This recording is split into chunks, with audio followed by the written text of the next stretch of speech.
In the last stream, we were working on setting up some new multi-block structures to allow us to make alloys along with plates, rods, and gears even faster.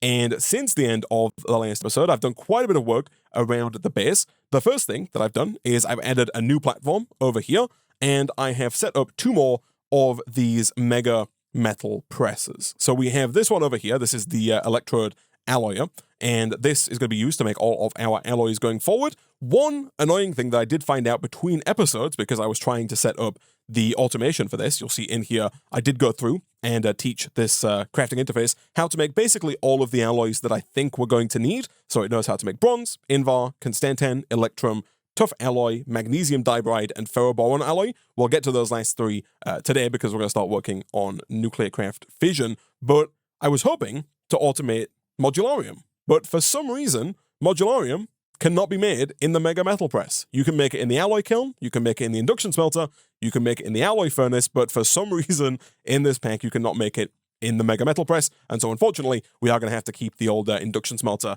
right about there, hanging around for a little longer just to make us that modularium. Over here, we now have three mega metal presses. One of them has the plate mold, one of them has the gear mold, and one of them has the rod mold.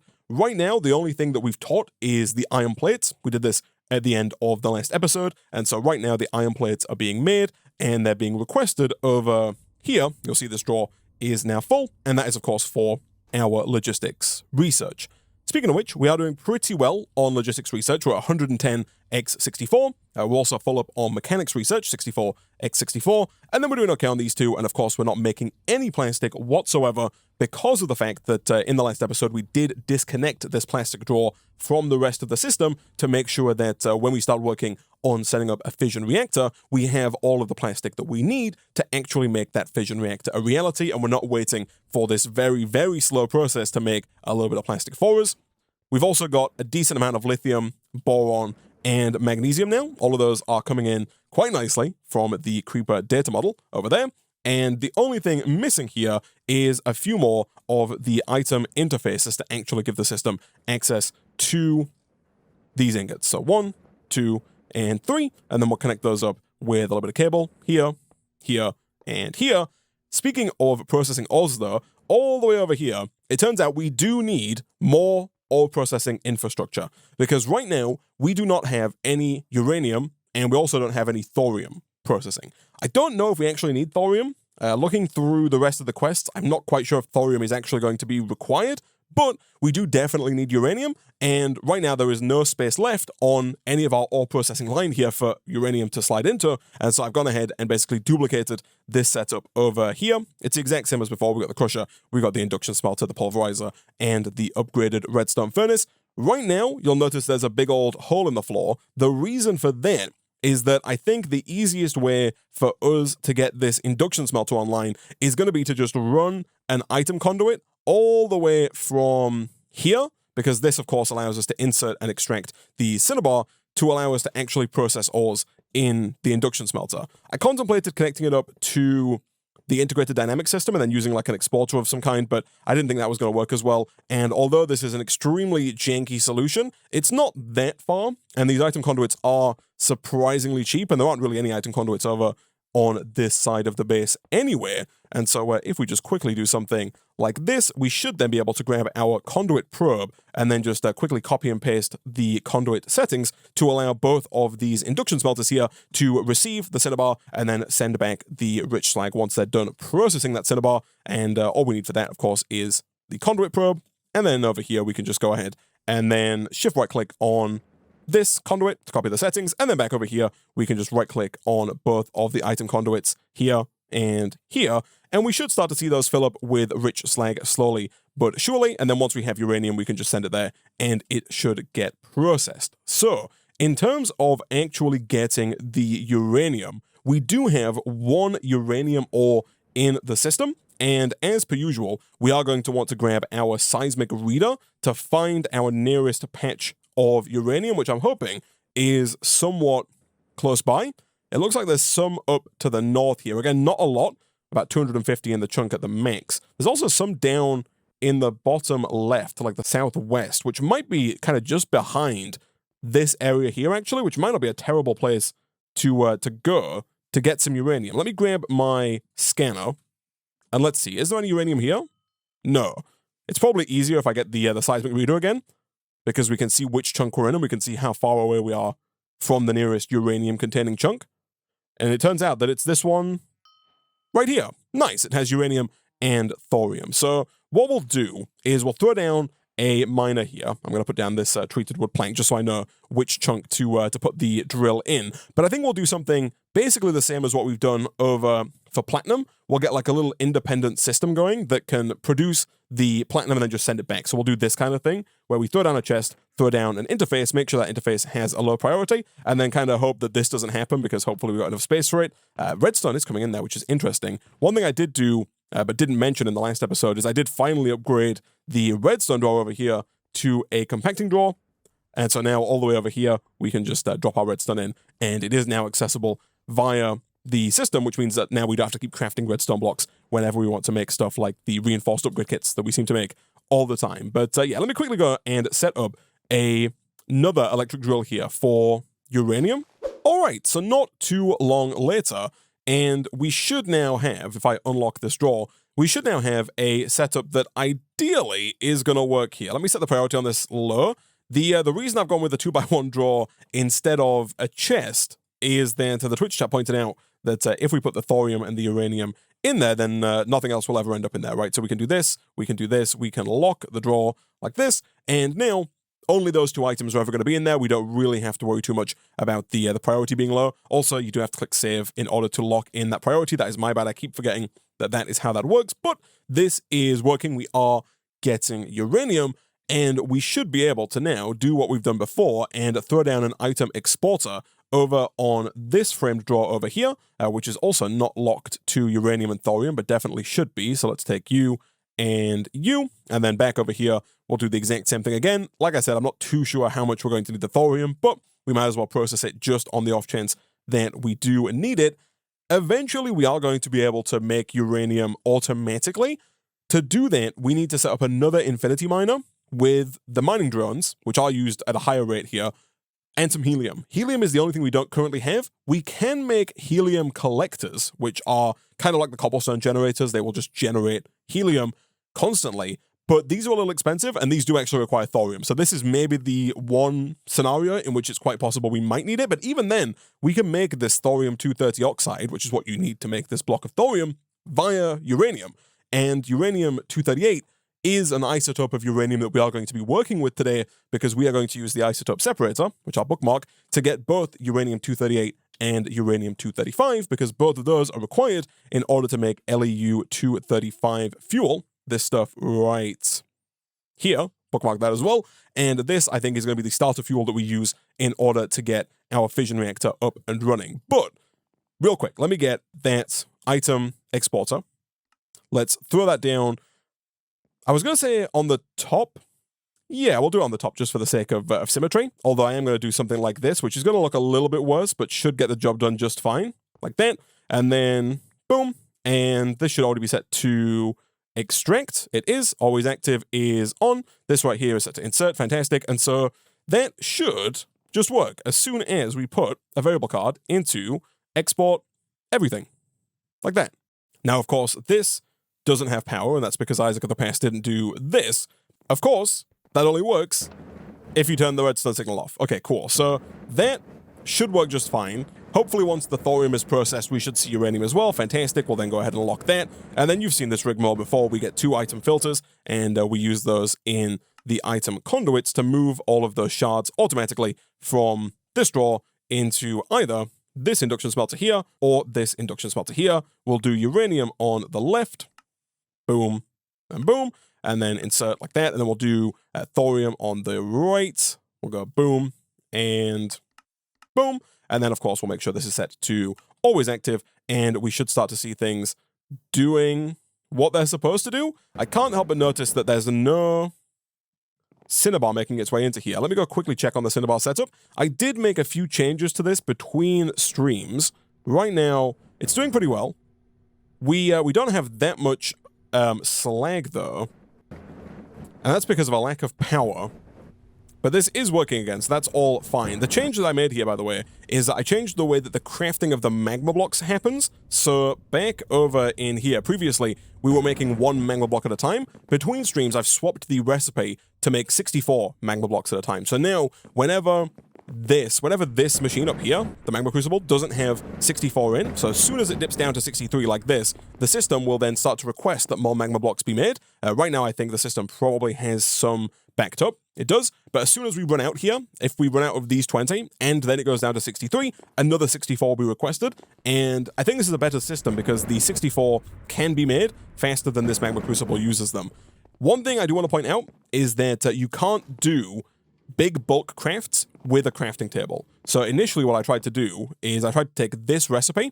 This recipe right here is just telling this card that 64 magma blocks can be made from 64 lots of 4 lots of magma creams, basically. So 4 stacks of magma creams equals 1 stack of magma blocks. But if you try and put that in over here, you'll get an X and it says recipe is not accepted by the target. So if you want to do a big bulk craft like that, you do have to do it over in a sequential fabricator, hence why it's over here. The same is true for this one. I've also taught it how to make the magma creams in bulk, so now I'll make 64 of those at a time as well. And again, you can't do that over here. It has to be done over here. And for some reason, you also can't do it with the pulverizer. I tried changing this recipe card. Right now it says that 1 blaze rod equals 4 blaze powder. I tried changing that to 16 blaze rods equals 64 blaze powder, but it just wouldn't allow it. I got the same red X saying recipe is not accepted by the target. So not quite sure why, because the pulverizer definitely can accept 16 blaze rods, and so I'm not quite sure why that didn't work, but either way, it appears to be working just fine. Another thing I did is over here, I finally put down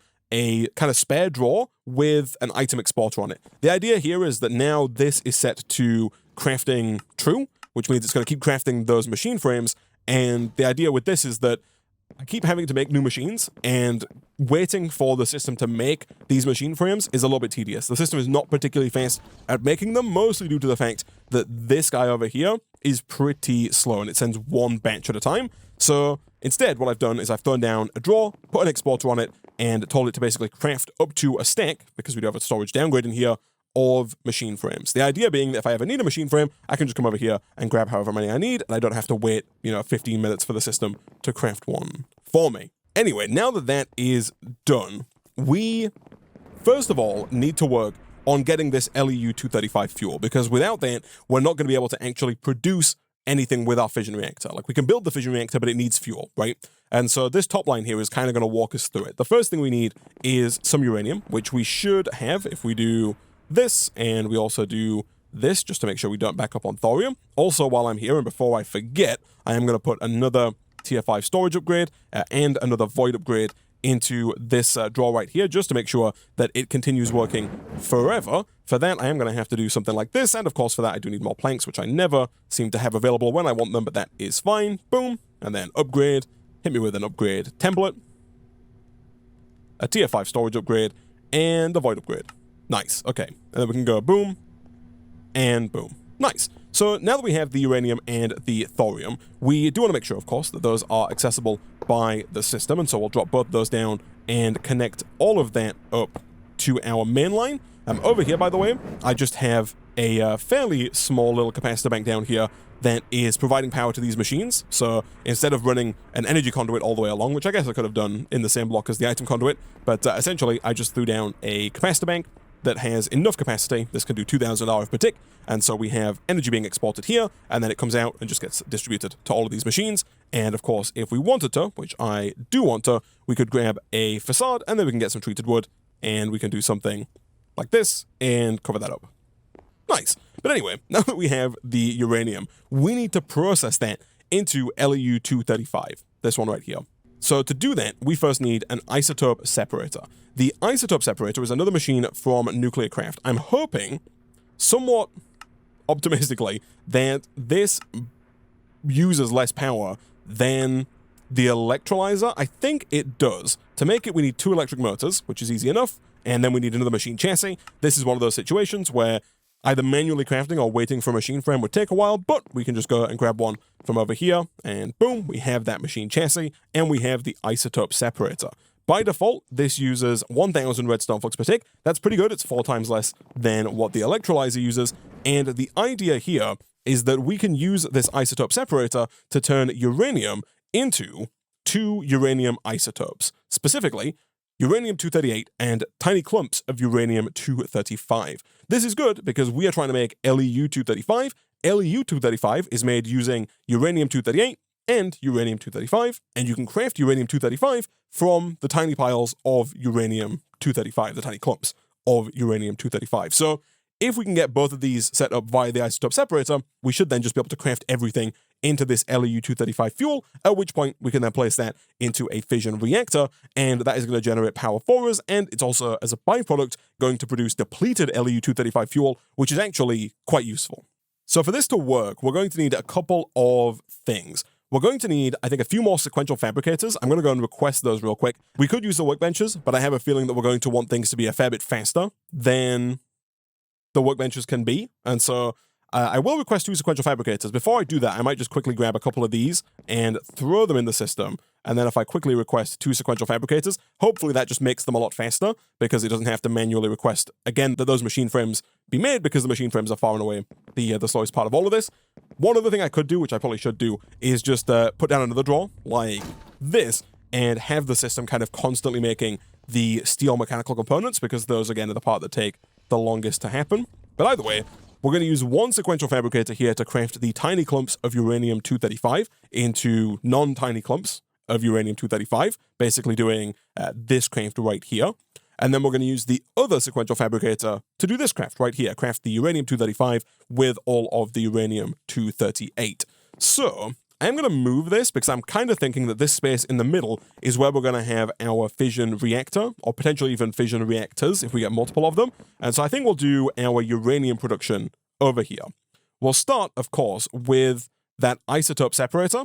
And if your inventory starts to look like this, which mine usually does whenever I open the interface in here, I'm not quite sure why, but this seems to be a bit bugged when I open it. It seems to mess things up. Sometimes I can middle mouse click and that fixes things, but sometimes that doesn't fix things. And then when I try and go and put things down, it's still broken like that. And so I find the easiest way to fix it is just to leave and rejoin. Once we're back in, we can pick this up and hopefully get this to work. So I'm going to put down the isotope separator. From there, we're going to get tiny clumps of 235 and we're going to get full-size clumps of 238. So we want, I think we want buffer draws for all of these because the math doesn't really add up nicely. And so I think there's going to be a situation where we eventually end up kind of voiding excess resources here because the 235 fuel requires 8 uranium-238 and 1 235, but then each uranium that you process gives you 1 uranium-238 and 1 tiny clump of uranium-235. And so essentially you have to take 9 uranium ingots to get 9 uranium-238 and 1 uranium-235. So basically every time we do this 9 times, we're going to end up with 1 excess uranium-238. And eventually that's going to cause the whole system to clog up if we don't have some kind of void storage drawer to get rid of the excess once we hit like 2000 uranium. So I'll get drawers for both of these.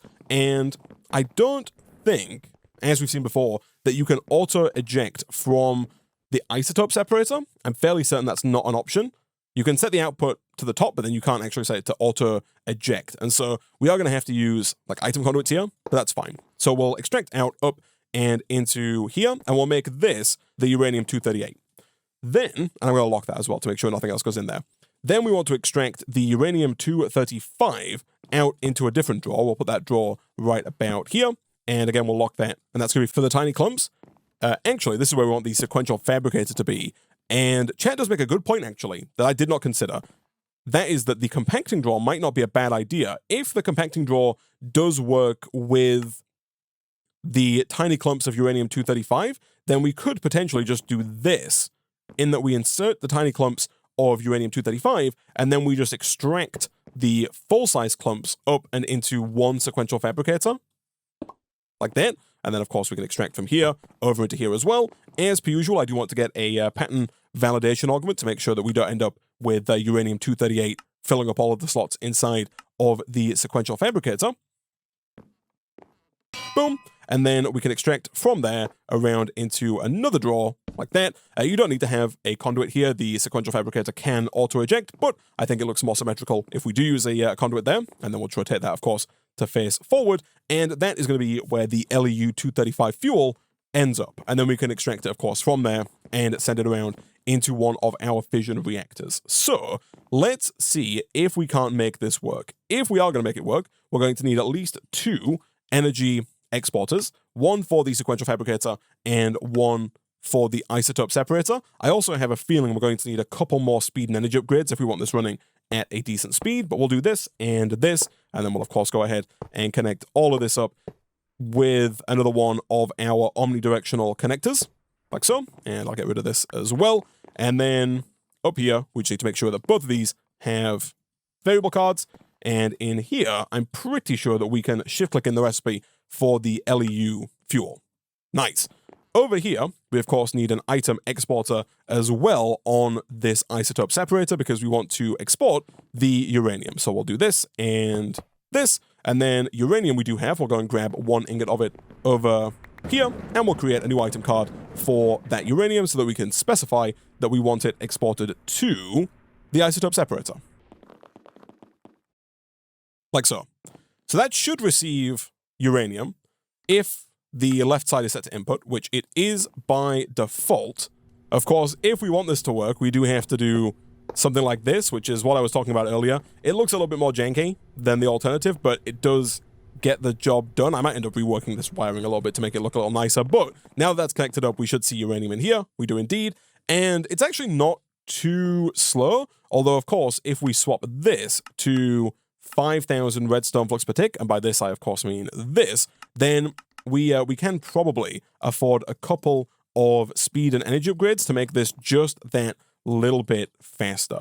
Do we have any upgrades? We do, actually. We've got 2 speed upgrades in here, and I know that we have excess speed upgrades in the electrolyzer. Again, everything above 4 here doesn't actually do anything, so we can take those out. And then let's see, how much power do you use with 2 speed and 2 energy upgrades?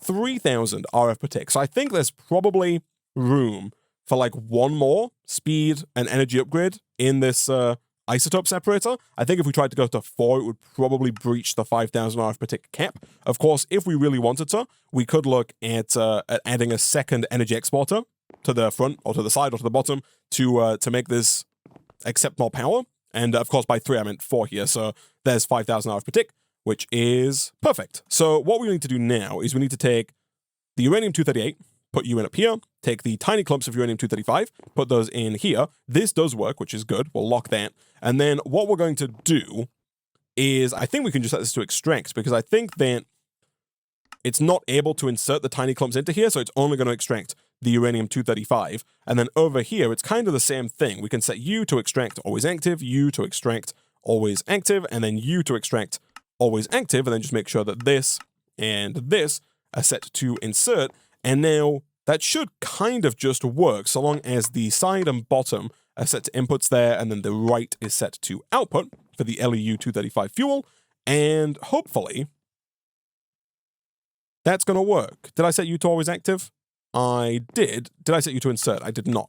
That is fine. So up here, it is working. And look at that. We have our first LEU-235 fuel, which we can go ahead and place over here, and that's kind of the basics of it. This is just going to keep going now. We have uranium being isotopically separated into 238 and 235. Those are then combined up over in this sequential fabricator and produce the LEU-235 fuel. Chat is right. I do need to make sure this is set to insert. That's my bad. But now this should work and should just continually turn all of our uranium into LEU-235 fuel. And now the next challenge here is taking that LEU-235 fuel and turning it into something. It does look like the quest book wants us to have 1 LEU-235. Annoyingly, it doesn't accept a 238. So real quick, let me turn this machine off. And then hopefully once this is done, we should get 1 LEU-235 up here. There it is. We can take that out, complete the quest, fantastic. And we can also take this out as well, complete the quest, fantastic. And yeah, so now we need to work through the bottom of this quest line here to get a fission reactor, which is going to allow us to actually use this fuel. Because the way this works now is, in order to progress forward, we need to get quantum research. And in fact, we're pretty close to the end of the pack. This is the end of the pack right here, away home, victory at last. And so this is kind of what we are aiming towards. So to get there, we need to get quantum research. That's the next research on the list. Quantum research is made with DU plating. This is sulfur, uranium-238, and advanced plating. This we can make right now. We have sulfur, and we can make more with the Blaze data model. Uranium-238 we've just started making, and we're going to make excess of, which is good. And then advanced plating we're already making for the previous tier of research. So the next thing we need is the thermoconducting alloy. This is a bit more expensive, but I think is for the most part kind of doable. It requires some things that we don't have just yet, but it's not too difficult. The tricky part about the quantum research is the tiny clump of any californium isotope. So for that, we need to get some kind of californium isotope. And the way this works is if we look at this new nuclear fission chain quest line, which I think unlocks when you unlock the nuclear fission quest here. This looks horrible, but the general idea is that we can tick this quest up here, is that we start with a fuel. In this case, there's something like LEU-235, but there are other fuels that we could go with. There are some thorium-based ones if we wanted to. The idea is we take the LEU-235 fuel, and we're going to burn that fuel inside of a fission reactor. Once you've burned it, you get a depleted version of that fuel back. You can then run that through a fuel reprocessor in order to get new stuff. In this case, we get some uranium back in the form of uranium-238, but we also get neptunium-237 and plutonium-241 and 239. The idea here is that we kind of need to do this over and over again, right? So we take the LEU-235, we can then use that to get plutonium and neptunium. You can see the arrows coming off here, as well as plutonium-241. We can then look at combining some of these together to make a second tier fuel. You'll see there are like kind of a few tiers here. There's tier 1, then there's tier 2, then there's tier 3, and then there's tier 4. Tier 4 we don't necessarily need because we just need to get to this tier here. We need to get to these californiums. And so we need to take a fuel, run it through a fission reactor, get the byproducts, use those byproducts to make a different fuel. For example, this one here is HEP-241. This is plutonium-241 and plutonium-242. Once we have that, we can then run that in and of itself through a fission reactor. That gets us a different fuel. Then we can process that. That gets us different clumps. And then we can take those clumps to make a different fuel. And then we can take that different fuel, run that through a fission reactor. And then we can run that through a fuel reprocessor in order to get the tiny clumps of californium. So that's the idea. That's what we have to do. And that's why I think it's possible we might end up with a couple of different fission reactors. We could just set up one big fission reactor.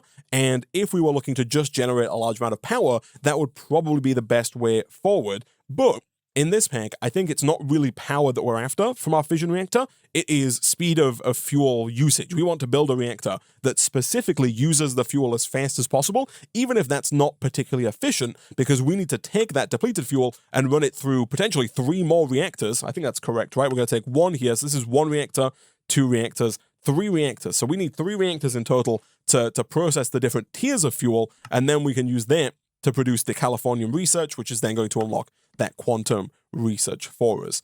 So we need to get this fission reactor built. For that, we need fission casing, we need reactor cells, we need coolers, and we need the fission controller. So the fission reactor casing itself is not particularly difficult. We showed this off in the last episode. It's made with plastic, tough alloy, and basic plating. The plastic, of course, is stuff that we're already saving up on. We've got like 600 plastic or something now, so we are actually good to go on that. The tough alloy is really the only thing we don't have. However, as you saw earlier, I did add tough alloy as a recipe to the alloyer here.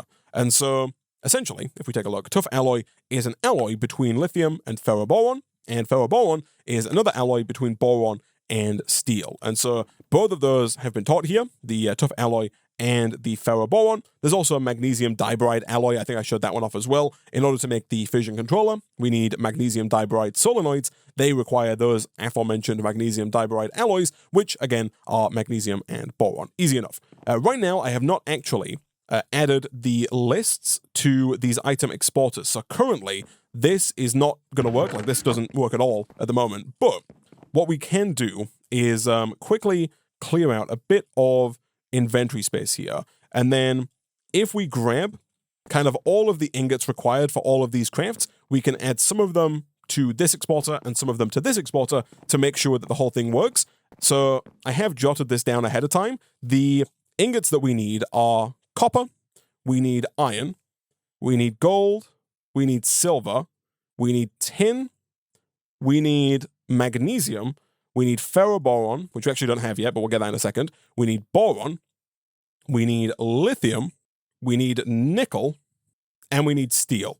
And I think those are all of the ingots that we need apart from ferroboron. So what I'll do real quick is probably just make some ferroboron. So ferroboron is steel and boron, and I'm fairly certain that we can make it in our other induction smelter, or in fact, to be honest, we could probably do it in here, right? If I do this and this, that should produce the ferroboron for us, and that should be then available. The idea here is that we can then take our logic programmer, we can go to list, we can put in a card, we can go to items, and then I'm going to add different items to a different list. So the first list is going to be copper, iron, gold, steel, magnesium, and ferroboron.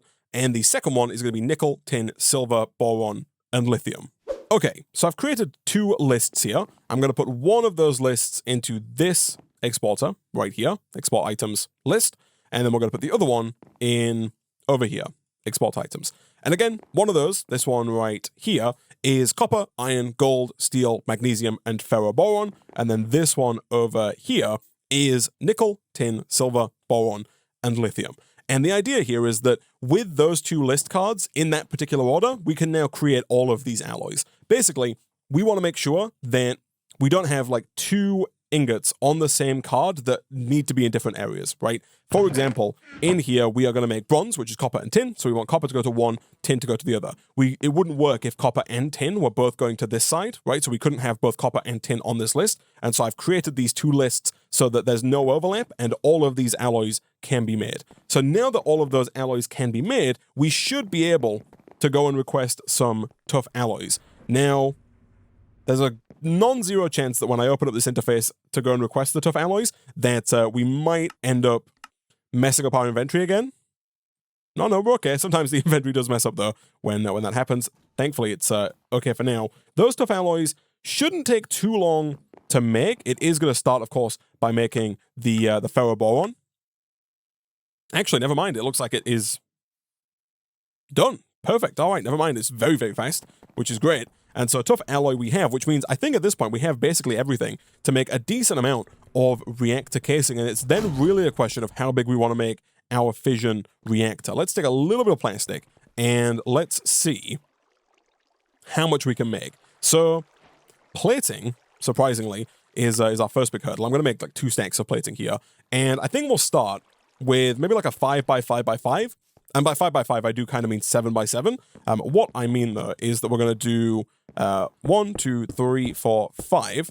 And then we're going to go and get our 1, and we're going to go 2, 3, 4, 5. The fission reactor multi-block doesn't require any corner pieces. You can put them down, but they're unnecessary. And so we're going to then go 1, 2, 3, 4, 5. 1, 2, 3, 4, and 5. You guessed it. 1, 2, 3, 4, and 5. And then over here, we're going to go 5, 4, 3, 2, and 1. And then to make it equal, I'm going to get quite a few more of these. Let's do this, and let's get at least another 2 stacks of casing. And we're going to go 1, 2, 3, 4, and 5. And then using our remaining casing here, we're then going to fill in the top 1, 2, 3, 4, 5 by 2, 3, 4, 5, like that. So that is kind of the outline of a reactor. You can make this kind of any shape you want. It doesn't have to be like the same width as it is depth. I could have made this, 5 wide this way, but only 2 deep this way. That would have worked as well. I could make it much wider than it is deep. You can do really whatever you like so long as it's a rectangular shape and so long as all of the sides are filled in. We then do need to get a controller. The controller is slightly more expensive here. We need 2 nuclear furnaces. These are actually very fast furnaces. We could maybe do with having one of those just hanging around for general use. We need 4 advanced plating, and we need some of these magnesium dibride solenoids. These do require tough alloy, and they also require the magnesium dibride as well. So let's request some magnesium dibride. We are going to make a stack of it just because that's how the craft has been set up. Some of the recipes have been set to 60 and not 64. That's because stuff like Invar and the magnesium dibride alloy have like a 2-to-1 ratio, so it's 2 boron to every 1 magnesium, which means it doesn't really divide nicely into 64. So we're going to make 60 there. That is completely fine. While we wait for that, we are going to have to do a little bit of plastic production, or a little bit of plastic processing, I should say, in order to get some more of the plates, because I don't think we have any plates. Oh no, we do have advanced plating. Never mind. Let me steal some of those. I think we only need a couple. Yeah, we need 4 in total, actually, so that is completely fine. Let's again steal one of our machine frames, and we'll use that to make another machine chassis. Over here, how are we looking on the magnesium dibride? It is done. That's just how fast the alloy smelter is, and so now that should be basically everything if we get the magnesium dibride solenoids here to make the fission controller. Nice. And so we'll take that, make sure the quest is complete, which it is, and we'll place that down. Oh, the quest is not complete. It's over here, actually. We need to do some more quests before we put that down. We need reactor cells, these ones right here. These are made with glass and tough alloy. We're going to need a lot of tough alloy, but it does come in quite quick, which is good. And then the final quest before the fission controller is the empty cooler. This one is also probably very doable. That's just steel and tough alloy. Nice. And then we got the fission controller as well. And so now the next quest along in the main quest line is just to get 1 depleted fuel. And we get that by running the Lu-235 fuel through a fission reactor. So I'm going to go ahead and place this here like that. We can open this. In here you can see the heat level, the energy storage, and here you can put in your fuel. For example, we could put in the Lu-235 fuel. Right now it wouldn't do anything because the reactor is empty. We need to fill this reactor with a combination of coolants and energy cells. The general idea is that the more reactor cells you have in the reactor, the more fuel you can burn. However, the different fuels have a heat value, and so you'll see here, this produces 10 redstone flux per tick, and it will last for 5 minutes. However, the base heat generation is 10 heat units per tick, and I'm pretty sure that means that for every reactor cell you have, it's going to produce 10 heat units per tick. That's where the coolers come into play, and unfortunately, in this pack, we do have to unlock the coolers over here, but each cooler has a different heat reducing value. And so, for example, the cheapest cooler is the water cooler, and this can soak up 75 heat units per tick. And so if that logic follows, we probably need like 7 reactor cells for every 1 cooler. The part where it gets tricky is that each one of these coolers have different placement requirements. For example, the water cooler here says must be placed next to a reactor cell or active moderator block, which means you can't just fill the box here with a ton of cells, like on one half and then coolers on the other. You have to have all of your water coolers touching at least 1 reactor cell, otherwise you don't get the 75 heat units per tick of heat dissipation. Things like the redstone cooler must be placed next to a reactor cell, the quartz must be placed next to a moderator block. As you go further down, they get better, but they also get more complex. Must be placed next to a reactor cell and an active moderator block. Must be placed next to 2+ moderator blocks. Lapis must be placed next to a reactor cell and a reactor casing, so these can really only go up against the wall. Stuff like diamond here requires a water and quartz cooler, so you'd have to unlock all 3. And as you can see, some of these get pretty expensive, which is not ideal. And so I think, chat, what we'll do is next time we'll come back. I don't know why the sky went white there when that quest came in, but next time we'll come back and we'll look at setting up the inside of this reactor. Thankfully, there's a very helpful website that's going to make it a lot easier for us to figure out what the best kind of cooler and what the best combination is for those coolers. But the only thing we do really need is more chemical research. So it really didn't take that much plastic to make this reactor. We might want to make it a bit bigger, but probably not too much bigger, because again, we do want to get 3 of these down in this area so that we can run through the whole chain going from uranium to californium for the next tier of research. So what I think I might do here is kind of keep a couple of stacks of plastic held aside if I get a chest. I think it took just over a stack to get this first fission reactor going. And so if I put another chest, let's say here, and we put in like 1, 2, 3, we'll do 4 stacks. I think 4 stacks should be enough. You know what, just to be safe, we'll do 4 and like a half stacks of plastic. That should be enough to get us 2 more fission reactors.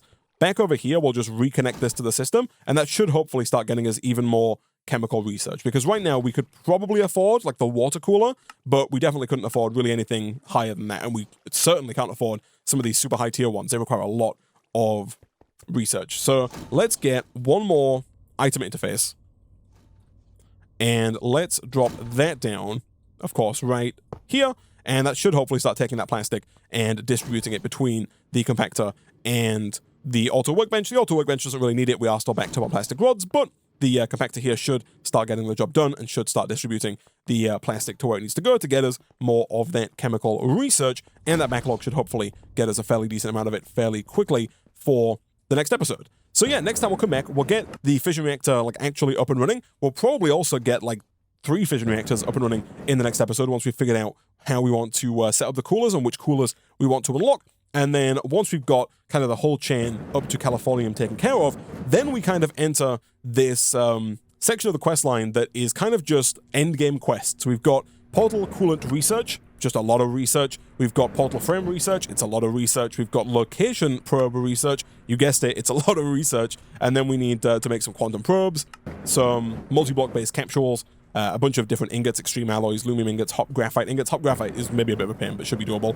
We need to get 10 billion redstone flux handed in, which is probably not as much as it sounds, especially when we're making 60,000 plus redstone flux per tick. And then portal coolant wants us to get cryothium coolers, enderium coolers, and helium coolers, which means at the very least we are going to have to unlock those 3 coolers, which is unfortunate because those 3 are some of the most expensive ones that we can unlock.